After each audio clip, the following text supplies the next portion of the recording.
रामपुर नाम का एक गांव था। वह गांव चारों तरफ हरियाली और सादगी से भरा हुआ था। उस गांव में बिरजू नाम का एक किसान रहता था। बिरजू बहुत ही मेहनती और एक ईमानदार किसान था। उसके पास एक छोटी सी जमीन थी। उसमें वह दिन रात मेहनत और लगन से काम करता था।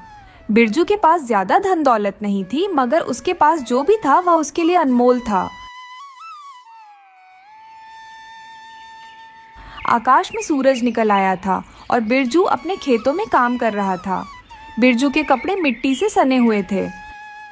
लगता है इस बार तो फसल और भी अच्छी होगी। इस बार तो मैंने खेतों में बहुत ही मेहनत और लगन से काम की है और इस बार मेरी मेहनत का फल मुझे जरूर मिलेगा, क्योंकि मेहनत का फल हमेशा मीठा ही होता है। बस थोड़ी और मेहनत कर लूं, इसके बाद सब ठीक हो जाएगा। उसी गांव में किशोर नाम का एक आदमी रहता था। उसे बिरजू की तरक्की से बहुत ही जलन होती थी। वह बिरजू को हमेशा लोगों की नजरों में गिराना चाहता था। हर बार बिरजू की फसल इतनी अच्छी कैसे हो रही है? उसकी फसल इतनी अच्छी हो रही है, इसलिए वह अकड़ कर चालने लगा है। उसके अंदर अकड़ आ गई है। हर बार किस्मत उसी का ही साथ देती है। अरे किशोर, तुम हमेशा बिरजू की बुराई क्यों करते रहते हो? बिरजू बहुत मेहनती इंसान है। वह दिन रात अपने खेत में मेहनत और लगन से काम करता है, तभी तो हर बार उसकी फसल अच्छी होती है। अगर तुम भी उसी की तरह मेहनत और लगन से काम करोगे तो तुम्हारी भी फसल उसकी तरह अच्छी होगी। आप लोग तो बस उसी की ही तरफ दारी में लगे रहते हो। मैं भी इस बार बिरजू को देख लूंगा। कुछ दिन के बाद बिरजू की मेहनत रंग लाती है और उसकी फसल इस बार बहुत अच्छी होती है। एक दिन बिरजू और उसकी पत्नी ललिता खेत में खड़े होकर फसल को देखते हुए आपस में बातें कर रहे थे। अरे ओ भाग्यवान, क्या तुम देख रही हो? इस बार फसल कितनी अच्छी हुई है। ऐसा लगता है कि इस बार मेरी फसल सबसे अच्छी होने वाली है। बस भाग्यवान, कुछ दिन और फिर फसल कटाई का काम भी शुरू हो जाएगा। लगता है इस बार हमें अच्छा मुनाफा होगा। हाँ जी, आप सही ही कह रहे हैं। आपने तो इस बार खेतों में इतनी ज्यादा मेहनत की है कि फसल को देखते ही बन रहा है। इन्हें देखने से ही पता चल रहा है, ऐसा लग रहा है। आपकी इतनी मेहनत करने से जैसे खेत सोना उगल रहे हैं। अब बस भगवान का आशीर्वाद ऐसे ही हम पर बना रहे। दोनों पति पत्नी आपस में बातें करते हुए खेत में ही शाम हो जाती है और वह दोनों शाम को घर लौट आते हैं। रात में बिरजू और ललिता सो रहे थे। अचानक जोरों की बारिश होने लगती है।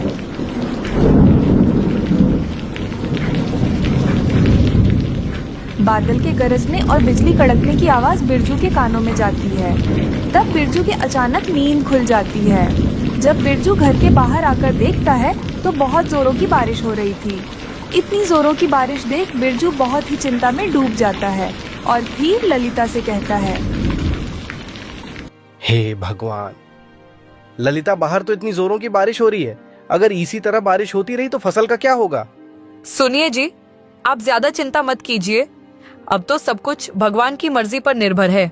भगवान पर भरोसा रखिए, जो भी होगा अच्छा ही होगा। अगले दिन बारिश रुक जाती है। बिरजू और ललिता सुबह सुबह ही अपने खेतों पर जाते हैं। खेतों पर जाकर वह देखते हैं कि उनकी फसल पूरी तरह बर्बाद हो चुकी थी। ललिता, इस बारिश ने तो हमारा सब कुछ खत्म कर दिया। मैंने इस बार बहुत ही मेहनत की थी। देखो ये सब क्या हो गया। अब हम क्या करेंगे? मुझे कुछ भी समझ में नहीं आ रहा है। अजी, आप इतने मायूस क्यों हो रहे हैं? कोई ना कोई रास्ता हम निकाल लेंगे। आप ही मायूस होकर बैठ जाएंगे तो हमारा क्या होगा? आप एक बहुत ही मेहनती इंसान हो और मेहनती इंसान के लिए रास्ते कभी बंद नहीं होते। भगवान कोई ना कोई रास्ता खोल ही देते हैं। मायूस होकर दोनों घर लौट आते हैं। घर आकर बिरजू चुपचाप चारपाई पर बैठ जाता है। उसके मन में चिंता के काले बादल घेरे हुए थे। तभी वह ललिता से कहता है, ललिता, सब खत्म हो गया, अब हम क्या करेंगे? मुझे तो कुछ भी समझ में नहीं आ रहा है। मैं तुम लोगों का पेट कैसे भरूंगा? इतनी मेहनत करने के बाद भी अब हमारे पास कुछ भी नहीं बचा है। सुनिए जी, हमें नए सिरे से शुरुआत करनी होगी। खेत की फसल खत्म हो गई तो क्या हुआ? हम कुछ और काम करके अपने घर का गुजारा चला लेंगे। समय बिताता गया और बिरजू की स्थिति बहुत ही दयनीय हो गई। बहुत ही लाचार होकर बिरजू ने जमींदार के यहाँ काम करने का फैसला लिया। कुछ दिन ऐसे ही बीत जाते हैं बिरजू जमींदार के। खेतों में जैसे तैसे काम करके अपने परिवार का भरण पोषण कर रहा था। वहां का जमींदार बहुत ही लालची था। वह बिरजू के दिन भर काम करने के बहुत ही कम पैसे देता था। बिरजू का मन जमींदार के यहाँ काम करने का बिल्कुल भी नहीं करता था। जमींदार बिरजू के मेहनत के बदले जितने पैसे उसे देता था, उतने में बिरजू का घर चला पाना बहुत मुश्किल था। एक दिन बिरजू काम करके अपने घर की ओर जा रहा था। तभी रास्ते में एक भोला पानी पूरी वाला दिखता है। उसने कुछ दिन पहले ही पानी पूरी का ठेला लगाया था और उसके ठेले पर ग्राहकों की भीड़ लगी हुई थी। भोला के ठेले पर इतने सारे ग्राहकों की भीड़ देखकर बिरजू के मन में भी पानी पूरी बेचने का ख्याल आया और वह मन ही मन सोचता है, इस गोलगप्पे वाले के ठेले पर इतनी भीड़ देखकर लगता है कि दिन भर में 1 से 2,000 रुपये तो आराम से कमा लेता होगा। गोलगप्पे का व्यापार करने में तो ज्यादा लागत भी नहीं आएगी। कम पैसे में मैं गोलगप्पे का व्यापार अच्छी तरह से कर लूंगा। ये व्यापार मेरे लिए भी सही होगा। अभी तो मेरे पास ज्यादा पैसे हैं भी नहीं कि मैं कोई बड़ा व्यापार कर सकूं।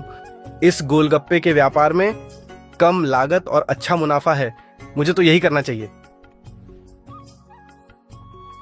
पानी पूरी वाले के अच्छे आमदनी देखकर बिरजू भी अब पानी पूरी बेचने का फैसला लेता है। इसी बात को सोचते सोचते बिरजू अपने घर पहुंच जाता है। जब यह बात है बिरजू अपनी पत्नी को बताता है तो उसकी पत्नी को भी यह सुझाव अच्छा लगता है। हाँ जी, गोलगप्पे मुझे भी बहुत पसंद है और मैं उन्हें बनाना भी जानती हूँ। आप चिंता मत कीजिए, मैं हर रोज सुबह सुबह उठकर गोलगप्पे और उसका पानी तैयार कर दूंगी और गोलगप्पे में भरे जाने वाली सामग्री और उसके साथ मीठी चटनी भी तैयार कर दूंगी। उसके बाद आप बाजार जाकर उन सारे गोलगप्पे को बेच आना। ठीक है ललिता, तुम मुझे गोलगप्पे बनाने की सारी सामग्री की एक सूची बनाकर दे दो। मैं आज ही बाजार से सारा सामान ले आता हूँ और एक ठेला भी किराए पर ले लूंगा और मैं कल से ही बाजार में गोलगप्पे बेचना शुरू कर देता हूँ। बिरजू की पत्नी गोलगप्पे की सारी सामग्री की सूची तैयार कर उसे दे देती है। बिरजू जमींदार से कुछ पैसे उधार लेकर सूची में लिखी हुई सारी सामग्री और एक ठेला किराए पर ले आता है।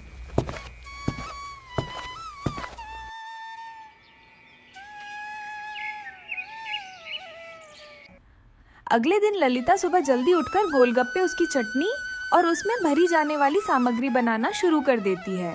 थोड़ी ही देर में ललिता गोलगप्पे की सारी सामग्री को बनाकर तैयार कर देती है। बिरजू गोलगप्पे की सारी सामग्री ठेले में रखकर गोलगप्पे बेचने निकल पड़ता है।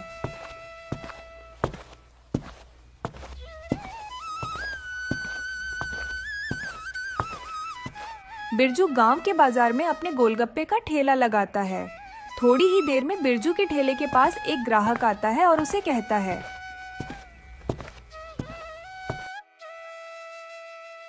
अरे भाई, लगता है तुम नए नए आए हो। तुम्हारे ठेले से तो गोलगप्पे की बहुत अच्छी महक आ रही है। लगता है तुमने आज से ही अपना ठेला यहां लगाना शुरू किया है। आप सही कह रहे हैं भाई। आज मैंने इस बाजार में पहली बार अपना ठेला लगाया है और आज मेरी दुकान का पहला दिन है। मेरे गोलगप्पे बिना किसी मिलावट के घर के शुद्ध सामान से बने हुए हैं। ये लीजिए, 10 के 5 गोलगप्पे खाइए। आप एक बार खाएंगे तो लौटकर बार बार मेरी दुकान पर ही आएंगे। मेरे गोलगप्पों का स्वाद कभी ना भूल पाएंगे। बिरजू की बातें सुनकर ग्राहक खुश हो जाता है और गोलगप्पे खरीदकर खाने लगता है। उसे बिरजू की गोलगप्पे बहुत ही स्वादिष्ट लगते हैं।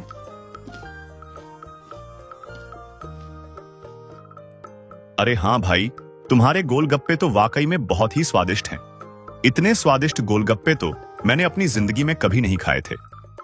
और इन गोलगप्पों के साथ ये चटनी खाकर तो मजा ही आ गया। सुनो भाई, मेरे परिवार वालों के लिए भी तुम कुछ गोलगप्पे बांध दो। मैं गोलगप्पे घर भी ले जाऊंगा। अपने पहले ग्राहक से अच्छी बिक्री हो जाने पर बिरजू बहुत ही खुश हो जाता है और कुछ ही देर में बिरजू के ठेले पर ग्राहकों की भीड़ लग जाती है। वह रोज बाजार में ताजे घर के बने हुए गोलगप्पे बेचता है और कुछ ही दिनों में उसकी दुकान बहुत अच्छी चलने लगती है और बिरजू को अच्छा मुनाफा भी होने लगता है। बिरजू के ठेले के बगल में किशोर का एक सब्जी का दुकान था। किशोर की दुकान पर सब्जी बहुत ही कम बिकती थी क्योंकि वह हमेशा सड़ी गली सब्जी ग्राहकों को धोखे से दे दिया करता था। किशोर की इस हरकत से उसके ग्राहक बहुत ही नाराज थे और उसकी दुकान से बहुत ही कम लोग सब्जी खरीदते थे। बिरजू के गोलगप्पे की इतनी अच्छी बिक्री देखकर किशोर को बहुत जलन हो रही थी। उसे बिरजू की तरक्की देखकर बिल्कुल भी खुशी नहीं हो रही थी। अगर इस बिरजू की दुकान ऐसी ही चलती रहे तो वह दिन दूर नहीं जब यह एक बड़ा आदमी बन जाएगा। मुझे जल्दी ही इस बिरजू के बच्चे का कुछ ना कुछ तो करना ही होगा।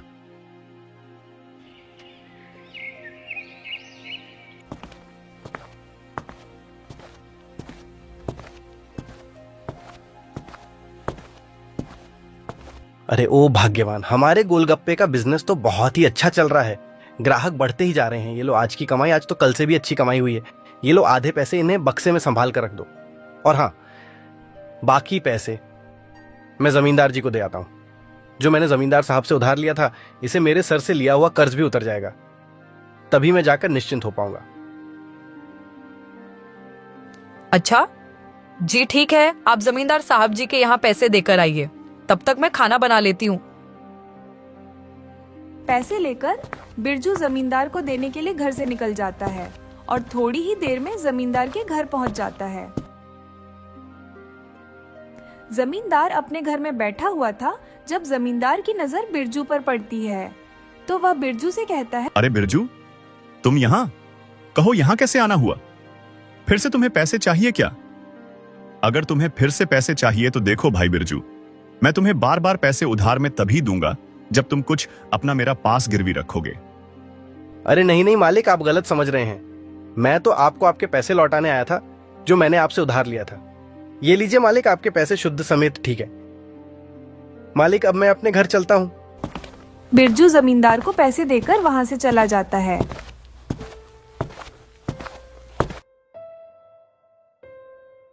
अजी आ गए आप? जमींदार साहब को पैसे देकर। हाँ भाग्यवान, मैंने जमींदार साहब को उनके लिए सारे पैसे शुद्ध समेत देकर आया हूँ। अजी ठीक किया आपने, जो वह कर्ज के पैसे मालिक को वापस कर दिया और अब हमारे सर पर किसी का भी कर्ज नहीं है। अजी आप दिन भर भाग दौड़ करके बहुत ही थक गए होंगे। आप बैठिए, मैं आपके लिए खाना लगा देती हूँ। अजी आकर खाना खा लीजिए, मैंने आपका खाना लगा दिया है। आज मैंने आपके पसंद के छोले पूरी बनाए हैं। हाँ ठीक है भाग्यवान, अभी आता हूँ। चल भाई बिरजू, अब थोड़ी पेट पूजा कर ली जाए, बहुत हो गई भाग दौड़। फिर वे दोनों खाना खाकर सो जाते हैं।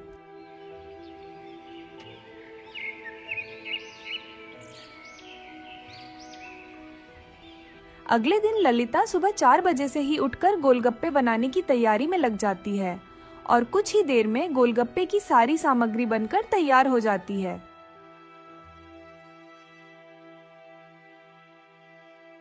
बिरजू सारा सामान ठेले में रखकर गोलगप्पे बेचने के लिए निकल जाता है। इधर किशोर अपनी दुकान पर बैठकर सब्जियां बेच रहा होता है। जब किशोर बिरजू को ठेला लेकर आते देखता है तब वह कहता है, आज मैं उस बिरजू के तो एक भी गोलगप्पे नहीं बिकने दूंगा। आज सभी ग्राहक उसके गोलगप्पे को फेंक कर जाएंगे। बस किसी तरह से यह खराब मसाला मैं उसके गोलगप्पे के मसालों में मिला दूं। उसके बाद बिरजू के सारे गोलगप्पे बेस्वाद हो जाएंगे। बस मुझे एक बार मौका मिल जाए इन मसालों को मिलाने का, इसके बाद आएगा मजा। तभी बिरजू अपना ठेला लेकर वहां आ जाता है। वह ठेला खड़ा करके अपने गोलगप्पे बेचने की तैयारी में लग जाता है, लेकिन तभी बिरजू देखता है कि वह चाट मसाला तो घर पर ही भूल गया है। अरे मैं तो चाट मसाला घर पर ही भूल आया हूँ। मैं तो चाट मसाला लाया ही नहीं। उसके बिना तो मेरे गोलगप्पे का स्वाद फीका पड़ जाएगा। मैं एक काम करता हूँ, जल्दी से घर जाकर चाट मसाला ले आता हूँ। लेकिन मैं ठेले को ऐसे अकेला छोड़कर घर कैसे जाऊं? कुछ देर सोचने के बाद बिरजू किशोर की दुकान की तरफ जाता है।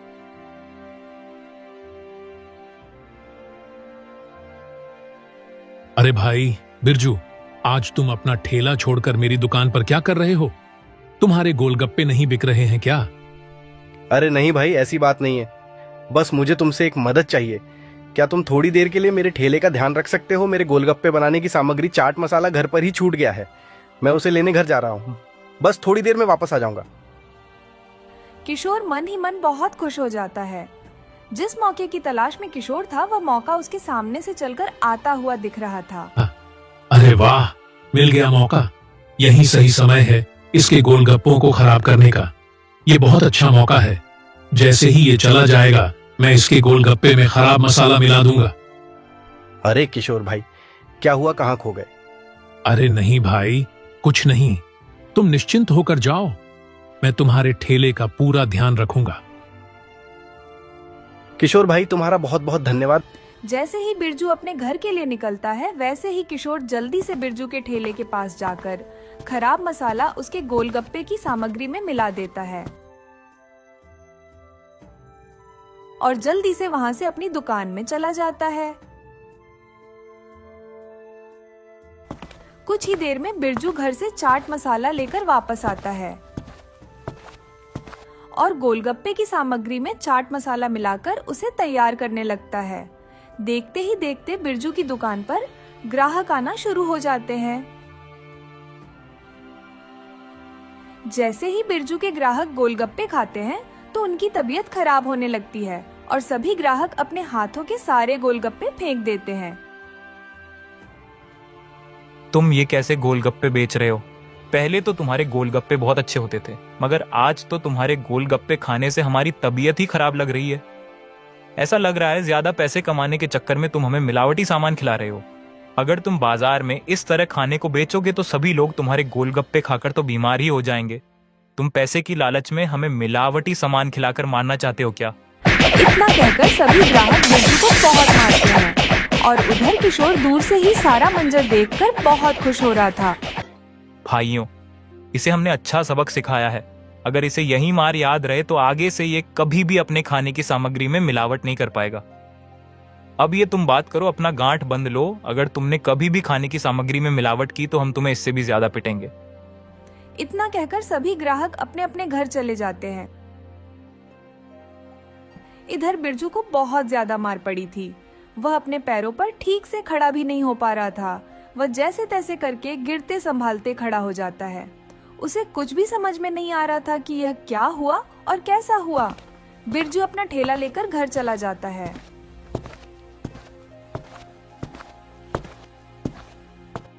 घर पहुंचते ही जब बिरजू की पत्नी बिरजू की ऐसी हालत देखती है तो कहती है,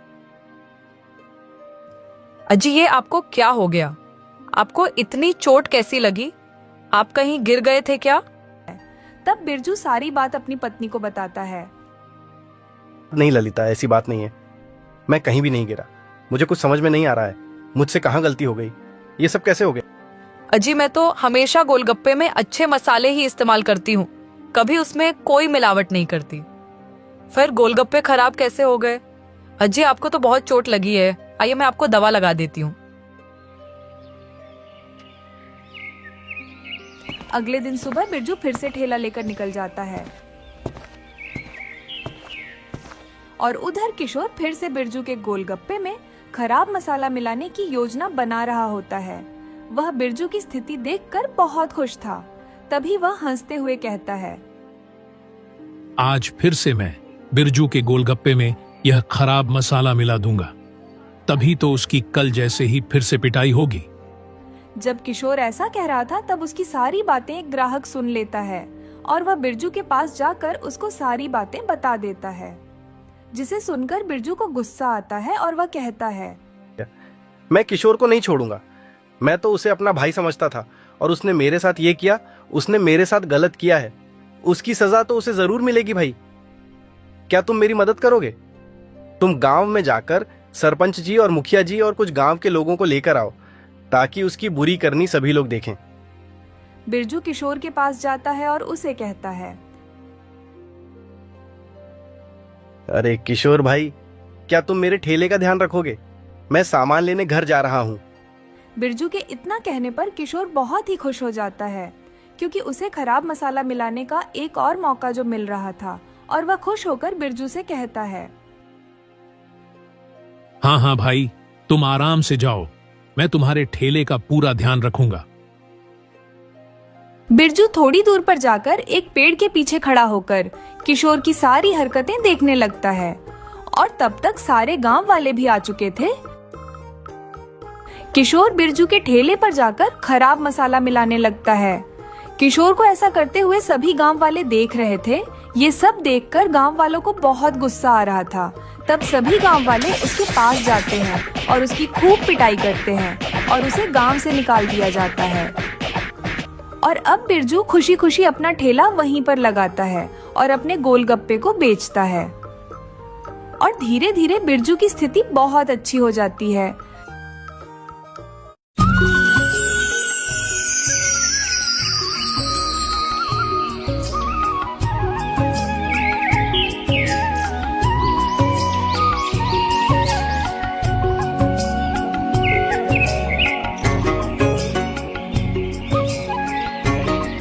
अम्मा, मैं बाजार से आ गई हूँ, जरा एक गिलास पानी तो देना। आज बहुत ज्यादा गर्मी है, इसलिए प्यास के मारे गला एकदम सूखा जा रहा है।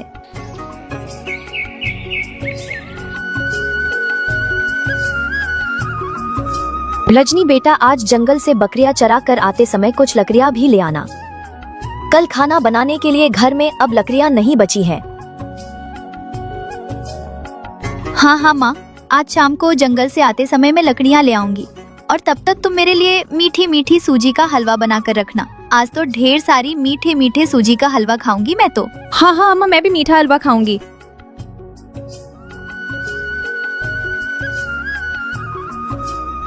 रजनी दीदी, कल मैंने गांव में कुछ लोगों को बातें करते हुए सुना था कि हमें अपने जीवन में कुछ ऐसा करना चाहिए कि हम अपना जीवन यापन अच्छे से कर सके और हमारे पास भी पैसे आते रहे, ताकि हमें भी आने वाले समय में किसी भी दिक्कत का सामना ना करना पड़े। हाँ सलोनी, ये बात तो सच है। हमें भी ऐसा ही करना चाहिए कि हम अपना जीवन यापन अच्छी तरह से कर सके और आने वाले समय में हमें भी पैसे की कोई परेशानी ना आए। पर दीदी, हम ऐसा क्या करेंगे? ये तो मुझे भी समझ में नहीं आ रहा कि हम क्या करेंगे। दीदी, मुझे बहुत जोरों की भूख लगी है। चलो पहले हम चलकर कुछ खा लेते हैं, उसके बाद सोचेंगे कि क्या करना है। हाँ सलोनी, चलो पहले कुछ खा लेते हैं, मुझे भी जोरों की भूख लगी है, उसके बाद सोचेंगे कि क्या करना है। दोनों बहनें खाने की तलाश में जंगल में कुछ और आगे निकल जाते हैं। तभी उन दोनों को एक अमरूद का पेड़ दिखाई देता है।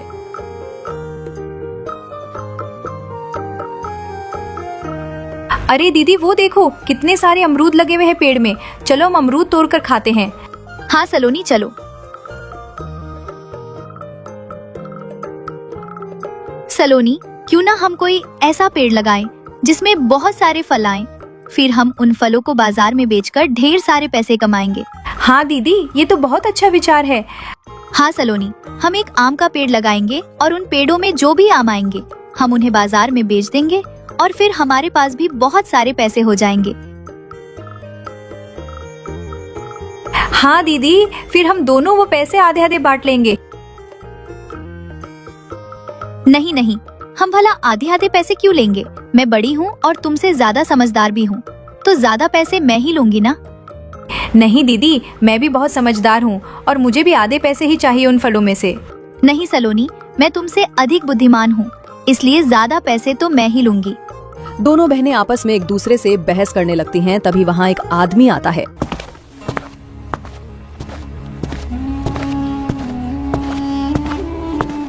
अरे क्या हुआ भाई, आप दोनों बहनें किस बात पर झगड़ा कर रही हैं? लगता है कोई गंभीर बात है। देखिए ना भाई साहब, दीदी मुझे आधा हिस्सा देने से इनकार कर रही हैं। देखो ना भाई, मैं सलोनी की बड़ी बहन हूँ, तो बुद्धि में इसे ज्यादा बड़ी हुई ना, तो भला मैं क्यों इसे अपने पैसे में आधा हिस्सा दूं? अरे वाह, लगता है कि आज का काम बन गया। ऐसा लग रहा है कि इन दोनों मूर्ख बहनों से मेरा आज बहुत बड़ा फायदा होने वाला है। मेरा तो मानना यह है कि उम्र में बड़े होने से कोई ज्यादा बुद्धिमान नहीं होता है। बुद्धिमान तो कोई भी हो सकता है, चाहे छोटा हो या बड़ा। लेकिन अगर तुम जानना चाहती हो कि तुम दोनों में से अधिक बुद्धिमान कौन है, तो तुम दोनों को अपनी अपनी बुद्धिमानी दिखानी पड़ेगी। हाँ हाँ, मैं दिखाऊंगी अपनी बुद्धिमानी पर। हमें क्या करना होगा जिसे ये पता चले कि कौन अधिक बुद्धिमान है? हाँ हाँ, मैं भी दिखा दूंगी कि मैं भी बहुत बुद्धिमान हूँ। मैं अभी आप दोनों को बताता हूँ कि आप दोनों को अपनी बुद्धिमानी दिखाने के लिए क्या करना होगा। पर पहले आप दोनों ये बताओ कि आप दोनों यहाँ जंगल में क्या करने आई हो। भाई, हम यहाँ जंगल में अपनी बकरियां चराने आए हैं। हमारी कुल 4 बकरियां हैं, जिन्हें हम दोनों बहनें मिलकर चराते हैं। देखो, अगर तुम दोनों ये जानना ही चाहती हो कि तुम दोनों में से अधिक बुद्धिमान कौन है, तो उसका एक उपाय है मेरे पास। देखो, तुम दोनों अपनी 2-2 बकरियां बाजार में लेकर जाओ, और तुम दोनों में से जो भी ज्यादा महंगी बकरियां बेच कर आएंगी और जो भी ज्यादा पैसे लेकर आएगी, वही होगी ज्यादा बुद्धिमान। ये सुनते ही दोनों बहनें अपनी 2-2 बकरियां लेकर बाजार में बेचने के लिए निकल जाती हैं।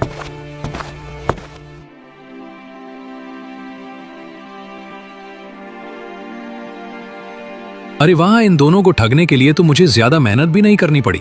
चलो, इनके आने तक का इंतजार मैं यहीं बैठकर कर लेता हूं। वो ठग उन दोनों बहनों का वही बैठकर इंतजार करने लगता है। तभी वहां छोटी बहन बाजार से अपनी बकरियां बेचकर आ जाती है। अच्छा, तो तुमने अपनी बकरियों को कितनी में बेचा? भाई, मैंने 10,000 में अपनी दोनों बकरियों को बेचा है। अरे सलोनी, मैंने तुमसे कहा था ना कि मैं तुमसे बड़ी हूँ, तो तुमसे ज्यादा समझदार मैं ही हुई ना। देखो, मैंने दोनों बकरियां 20,000 रुपए में बेची हैं। भाई, अब तो साबित हो गया ना कि हम दोनों में ज्यादा बुद्धिमान मैं ही हूँ। है ना? अब तो ये बात साबित हो गई है कि तुम अधिक बुद्धिमान हो।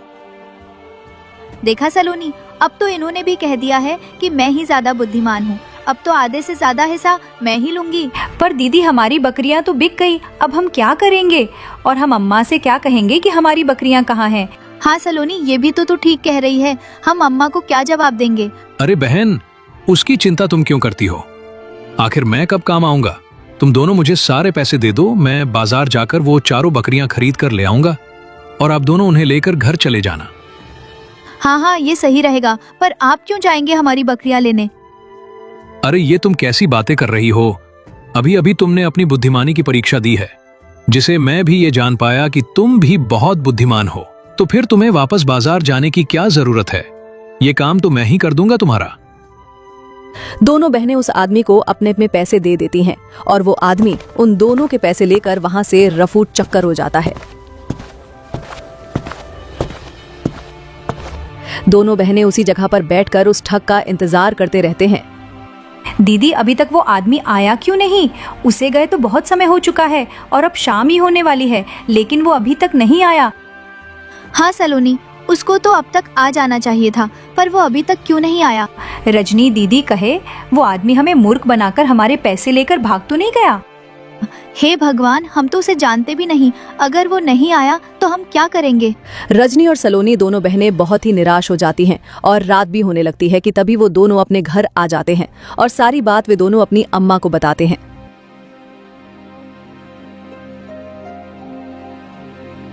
अरे नाशपिटियो, तुम दोनों ही मूर्ख हो। ये क्या कर दिया तुम दोनों ने? हे ईश्वर, अब मैं क्या करूं इन दोनों मूर्ख लड़कियों का? ये अपने जीवन में कैसे कुछ कर पाएंगी? मैं समझ गई मुझे क्या करना है। मैं इन दोनों को मुखिया जी के घर काम पर लगा देती हूँ। वहाँ तो अच्छे अच्छे सुधर जाते हैं। वहाँ मुखिया जी की पत्नी को काम करने के लिए 2 लड़कियों की जरूरत है। मुखिया जी के पत्नी के साथ रहने से हो सकता है तुम दोनों को उनसे कुछ सीखने को मिल जाए और कुछ घर गृहस्थी चलाने का हुनर भी तुम सीख जाओ। हाँ, यही ठीक रहेगा। मैं अभी लेकर चलती हूँ तुम दोनों को मुखिया जी के घर।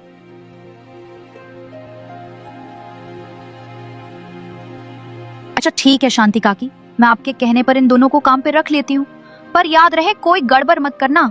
यहाँ मुखिया जी बहुत कड़ी सजा देते हैं, समझी? जी मालकिन, हम कोई गड़बड़ नहीं करेंगे। जी मालकिन, हम कोई गड़बड़ नहीं करेंगे। दोनों बहन मुखिया जी के घर जाते हैं और मुखिया की पत्नी उन दोनों को बहुत सारे ज्ञान की बातें सिखाती हैं। कुछ दिन ऐसे ही बीते हैं और सब कुछ अच्छे से चल रहा होता है।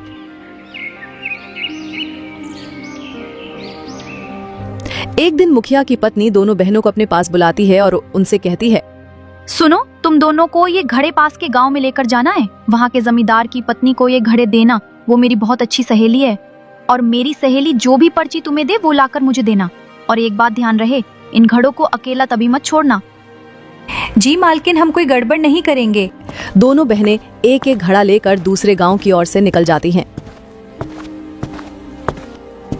अरे बाप रे, कितना भगाया उन पुलिस वालों ने। इतना तो मैं कभी नहीं दौड़ा। खैर, अब तो मैं खतरे से बाहर हूं, क्योंकि जंगल के बाहर इस गांव में पुलिस तो आएगी नहीं मुझे ढूंढने।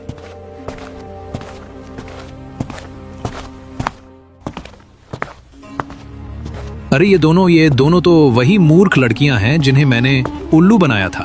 मगर ये दोनों घड़ों में क्या लेकर जा रही हैं? चलो चुपके से जाकर देखता हूँ। बहुत प्यास लग रही है, कहीं पानी मिल जाता तो मजा ही आ जाता। लेकिन मालकिन ने कहा था कि इन घड़ों को कभी भी अकेला मत छोड़ना, नहीं तो हमारी खैर नहीं। हाँ सलोनी, इन घड़ों को हम दूसरे गांव की मुखिया के पत्नी के पास पहुंचाकर ही दम लेंगे और तब जाकर ही पानी पिएंगे।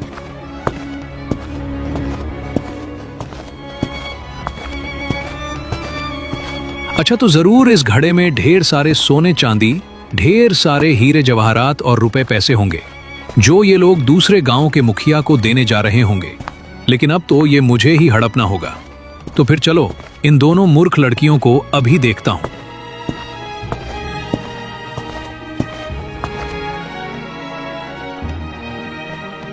अरे रजनी दीदी, वो देखो, ये तो वही आदमी है जो उस दिन हमारे पैसे लेकर भाग गया था। हाँ छोटी, ये तो वही है। आज तो इससे हम अपने पैसे लेकर ही रहेंगे। हाँ दीदी, सही समय पर मिल गया है ये हम दोनों को।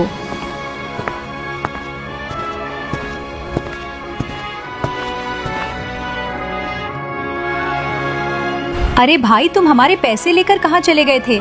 हमने उस दिन कितना इंतजार किया था तुम्हारा, पर तुम नहीं आए थे। अरे नहीं नहीं, तुम दोनों मेरे बारे में गलत समझ रही हो। मैं तो आ ही रहा था तुम्हारे पैसे लेकर। तभी रास्ते में मैंने एक बूढ़े आदमी को देखा। उसकी तबीयत बहुत खराब हो चुकी थी, जिस कारण वो रास्ते में ही गिरकर बेहोश हो गया था। तो फिर मैं उस बूढ़े व्यक्ति को लेकर एक वैद्य जी के पास चला गया, उसकी दवाई ली और फिर उसे घर तक छोड़ने गया। तब तक रात भी होने लगी थी, लेकिन जब तक मैं पैसे लेकर जंगल की ओर गया तब तक तुम दोनों जा चुकी थी और मैंने तुम्हारा घर भी नहीं देखा था। और आज भी मैं तुम दोनों बहनों को ढूंढते ढूंढते ही इधर आया हूँ। तो क्या तुम हमारे पैसे लौटाने आए हो? हाँ, मैं तुम दोनों के पैसे लौटाने ही आया हूँ। बस तुम दोनों को जल्दी से जल्दी जाना होगा, क्योंकि जिस आदमी को तुमने अपनी बकरियां बेची थी वो तुम्हारी बकरियों को कसाई को देने जा रहा है आज। अरे नहीं, हम अपनी बकरियों को कसाई के हाथ में नहीं जाने देंगे। पर दीदी, हम क्या करेंगे? मालकिन ने कहा था कि इन घड़ों को अकेला मत छोड़ना, तो फिर हम अपनी बकरियां कैसे लेने जाएंगे? अरे मैं हूं ना, तुम दोनों बहाने क्यों चिंता करती हो? जब तक तुम दोनों अपनी बकरियों को बचा कर लाओगी तब तक मैं तुम्हारे घड़ों का ख्याल रखूंगा।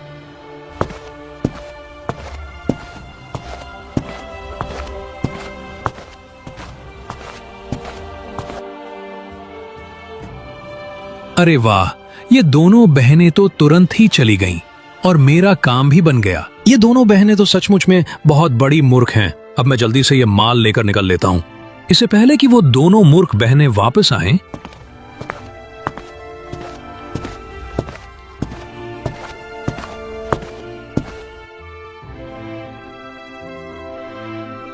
तुम दोनों बहनें तो बहुत बड़ी नालायक हो। तुम दोनों से वो घड़े नहीं संभाल गए। किसी काम के लायक नहीं हो तुम दोनों। निकल जाओ यहाँ से, और तुम दोनों कभी भी मत आना यहाँ पर। दीदी, अब हम कहाँ जाएंगे? मालकिन ने तो हमें काम से निकाल दिया है। अब हम क्या करेंगे? छोटी, अब हम उस ठग को ढूंढेंगे और उसे सारा हिसाब करेंगे। वे दोनों बहनें उस ठग को ढूंढने के लिए निकल जाती हैं। कई जगह ढूंढने के बाद आखिर वो ठग उन्हें दिखाई पड़ ही जाता है। दीदी, वो देखो, वही ठग जिसने हम दोनों से ठगी की थी। हाँ, अब तक तो उसने हमें ठगा था, मगर आज हम उसे ठगेंगे।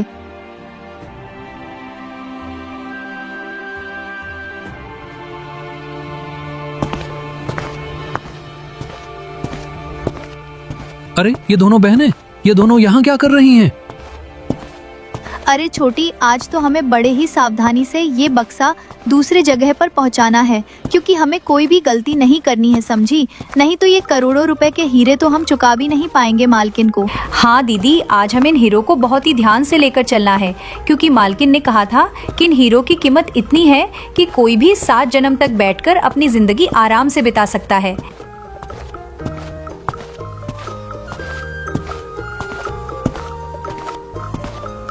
अरे वाह, आज तो ये दोनों मूर्ख बहनें बहुत ही कीमती हीरे लेकर जा रही हैं, और वो भी बहुत ज्यादा कीमती हीरे। अगर आज इन्हें लूट लिया तो जिंदगी भर कुछ भी करने की जरूरत नहीं पड़ेगी, और उसके बाद मैं ये राज्य ही छोड़कर चला जाऊंगा किसी दूसरे राज्य में। बस एक बार इन कीमती हीरो का ये बक्सा मेरे हाथ लग जाए। लेकिन इस बार इन दोनों मूर्ख बहनों को ठगना आसान नहीं होगा। इन्हें पैसे का लालच देता हूं। हाँ, यही सही रहेगा।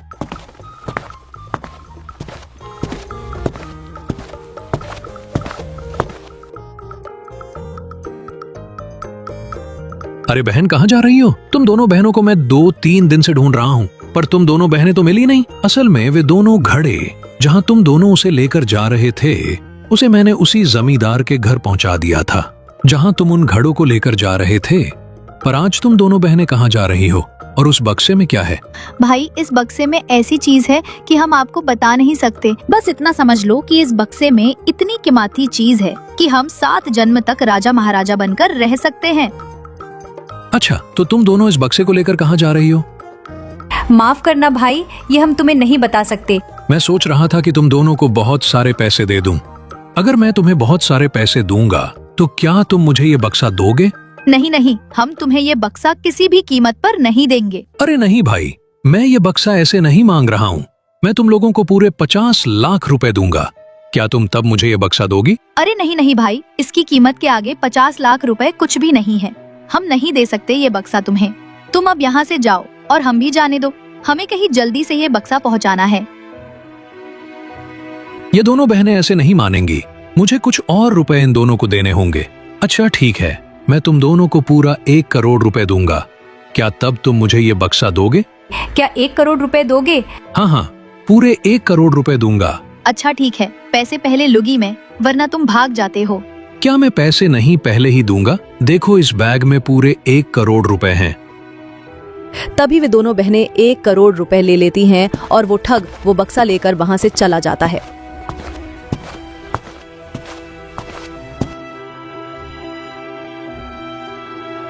देखा सलोनी, इसने आज तक हमने जितना ठगा था, आज हमने उसका पूरा ब्याज वसूल कर लिया। चलो अब जल्दी से यहाँ से चलते हैं और खुशी मनाते हैं। हाँ दीदी, और अब वह ठग अपनी किस्मत पर रोएगा जब उस बक्सेट पत्थर ही मिलेंगे उसे।